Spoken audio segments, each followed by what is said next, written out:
नमस्कार। स्वागत है आपका मेरी इस YouTube चैनल में। और आज की वीडियो में हम मैथ के वेरी मोस्ट इम्पोर्टेंट क्वेश्चंस को सॉल्व करेंगे जो कि HP JVT टेट नवंबर 2020 में पूछे गए थे। क्वेश्चन नंबर 1, एक आयत का परिमाप 40 मीटर है।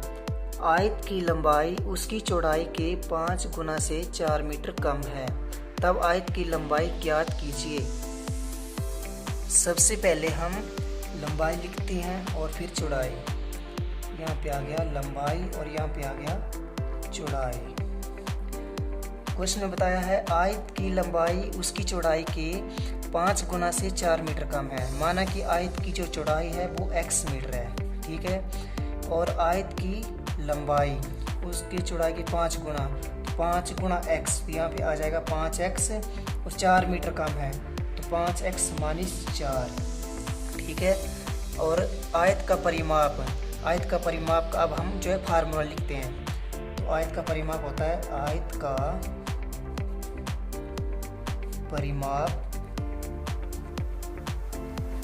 का परिमाप होता है 2 गुना लंबाई प्लस चौड़ाई, ठीक है। तो आयत का परिमाप दिया है 40 मीटर, तो यहाँ पे लिखते हैं हम 40 बराबर है 2 गुना लंबाई है हमारे पास 5x minus 4, 5x minus 4 plus चौड़ाई है हमारे पास x, ठीक है। अब 2 से 40 कट जाएगा, 20 दूनी 40, यहाँ पे आएगा 20 बराबर है। अब बचा हमारे पास 5x माइनस 4 प्लस x। अब 20 बराबर है 5x और 1x, ये हो गया हमारे पास 6x माइनस 4। अब ये माइनस 4 है और जब ये इस साइड आएगा तो ये प्लस का हो जाएगा, तो 20 और 4 ये हो गए 24 बराबर है 6x। अब 6 और 6 चुके 24, ये कट जाएगा। अब बचा हमारे पास x की वैल्यू आ गई हमारे पास 4, ठीक है। अब क्वेश्चन ने पूछा है आयत की लंबाई ज्ञात कीजिए। तो आयत की जो ये x की वैल्यू आई है, इस वैल्यू को अब हम इसमें पुट कर देंगे, ठीक है। यहाँ पे आ गया 5x माइनस 4, ठीक है। अब 5 का 5 आ गया और x की जगह अब हम 4 को लिख देंगे और माइनस 4, 5 चुके 20 माइनस 4, तो 20 में 4 के बचे हमारे पास 16 मीटर, यानी आयत की जो लंबाई है वो है 16 मीटर। तो इस क्वेश्चन का राइट आंसर है ऑप्शन नंबर ए, जो है 16 मीटर, इसका बिल्कुल करेक्ट आंसर है। नेक्स्ट क्वेश्चन, यदि किसी संख्या के आधे में 45 जोड़ दिया जाए तो संख्या अपने से 3 गुना हो जाती है, वे संख्या ज्ञात कीजिए। माना कि संख्या है हमारे पास x मान लिया, ठीक है। और क्वेश्चन पूछा है यदि किसी संख्या के आधे में, संख्या मान ली हमने x, उसका आधा आ गया 1/2 के आधे में 45 जोड़ दिया जाए प्लस 45, ठीक है। तो बे संख्या हो जाती है अपने से 3 गुना, 3 और गुना x, ये एक संख्या हमने मानी x, तो 3 गुना x तो हो जाएगा हमारे पास 3x, ठीक है। अब देखो x को इसके साथ गुणा हो तो यहाँ पे आ जाएगा x/2 प्लस 45 बराबर है 3x, ठीक है। अब x/2 ये 3x प्लस का यहाँ आएगा तो हो जाएगा माइनस 3x बराबर है, ये 45 प्लस का ये साइड जाएगा तो ये हो जाएगा माइनस 45, ठीक है। अब x माइनस 3 दूनी 6x/2 बराबर है माइनस 45।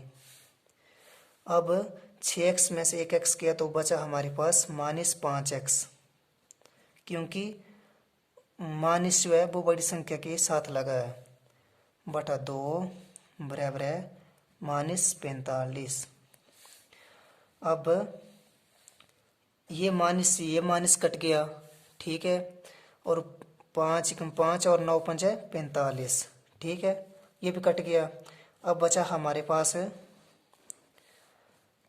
x/2 बराबर है 9, ये बचा हमारे पास, ठीक है।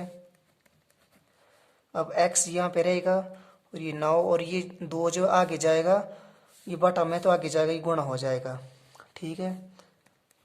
और x बराबर है 9 दूनी 18। तो इस क्वेश्चन का जो राइट आंसर है वो है ऑप्शन नंबर सी, बिल्कुल जो इसका करेक्ट आंसर है। नेक्स्ट क्वेश्चन, एक कार 120 किलोमीटर की दूरी 4 घंटे में तय करती है।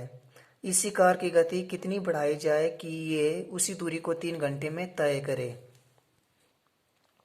क्वेश्चन में दूरी दी है हमारे पास 120 किलोमीटर की और समय दिया है 4 घंटे का। तो चाल नहीं दी है, तो हमने चाल निकालनी है। चाल का फार्मूला होता है, सबसे पहले हम उसको लिख लेते हैं। चाल बराबर है दूरी बटा समय। तो दूरी है हमारे पास 120 किलोमीटर की, लिख लिया, बटा समय है हमारे पास 4 घंटे का। अब हम इसको काटते हैं, 4 3 12 0 30, ठीक है। तो हमारे पास चाल आ गई है 30 किलोमीटर प्रति आवर की, ठीक है। अब आगे क्वेश्चन में पूछा है इसी कार की गति कितनी बढ़ाई जाए कि ये उसी दूरी को 3 घंटे में तय करे। मतलब इस क्वेश्चन में दूरी जो है वो फिर से 120 किलोमीटर की दी है, क्योंकि इसी कार की गति कितनी बढ़ाई जाए कि उसी दूरी मतलब 120 किलोमीटर की दूरी को वो 3 घंटे में तय करे। तो फिर से हमने चाल निकालनी है। चाल बराबर है दूरी बटा समय।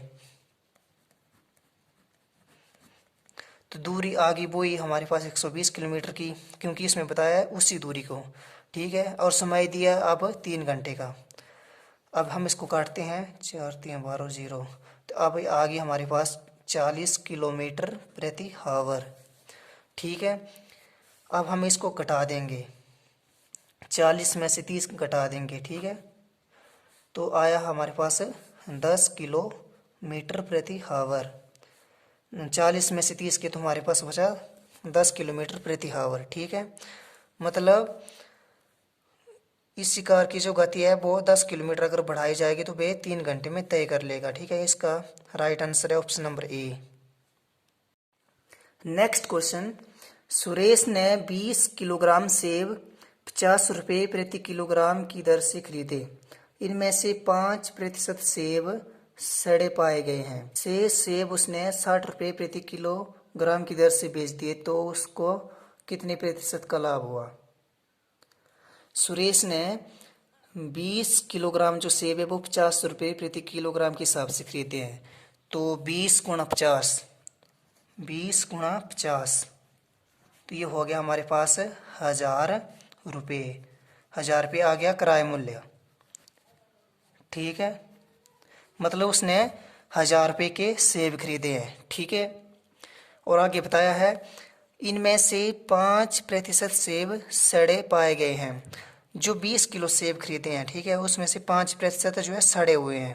तो 20 का 5% निकालेंगे, 20 पंजे 100, 5 एकम 5, तो बचा हमारे पास 1, ठीक है।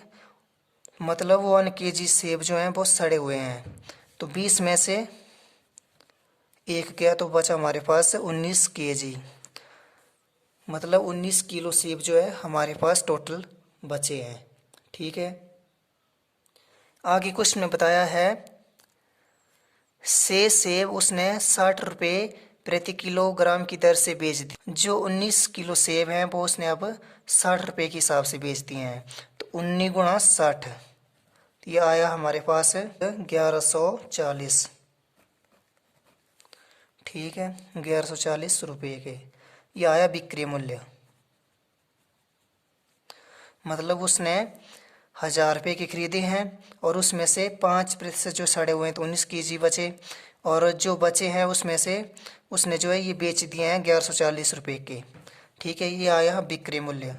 अब घटाएंगे हम 1140 आगे बिक्री मूल्य और क्रय मूल्य है हमारे पास 1000 रुपये। ठीक है, ये घटाया तो ये आया हमारे पास 140 रुपये। ठीक है, मतलब उसको 140 रुपये का लाभ हो रहा है। ठीक है, तो क्वेश्चन में बताया है लाभ प्रतिशत ज्ञात कीजिए।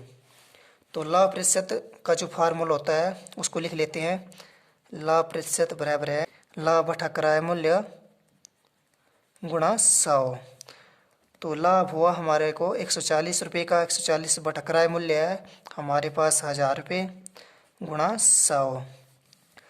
अब ये जीरो से ये जीरो कट गया, ये जीरो से ये जीरो कट गया, ये जीरो से ये जीरो कट गया।